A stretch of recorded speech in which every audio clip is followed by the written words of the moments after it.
Assalamualaikum warahmatullahi wabarakatuh. Saya Riana Wilastika, mahasiswa jurusan Tari ISBI Bandung yang melakukan KKN Mandiri di Sanggar Tari Topeng Panji Asmara yang berlokasi di Jalan Buyut Blok 3, Tengger, Desa Swangi, Kecamatan Kelangenan, Kabupaten Cirebon. Saya memulai KKN dari tanggal 1 Agustus 2021. Adapun materi yang saya sajikan yaitu sebagai berikut. Yang pertama, tari gawil. Tari gawil adalah nama sebuah tarian yang terdapat dalam genre tari kerses. Nama tarian tersebut diambil dari nama sebuah lagu yang terdapat dalam gamelan Sunda, yaitu lagu gawil. Karakter tariannya yaitu lanyap atau lincah.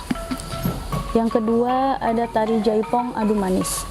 Jaipong merupakan jenis tari tradisional pergaulan masyarakat Sunda, Karawang, Jawa Barat yang terlahir oleh kreativitas Haji Suwanda tahun 1976.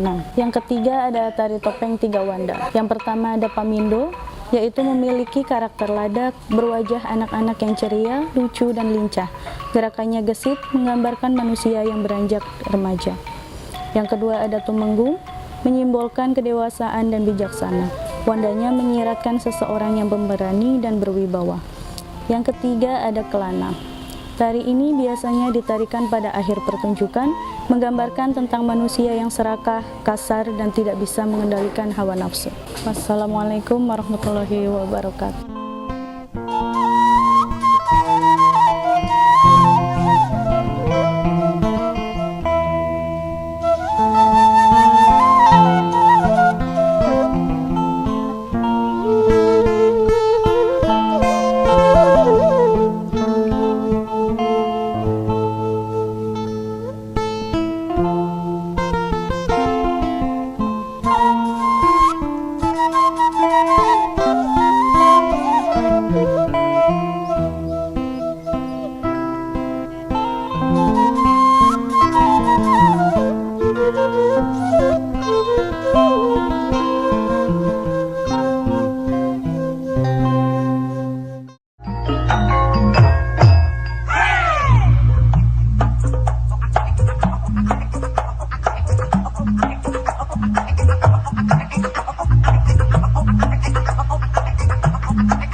Jaipongan adu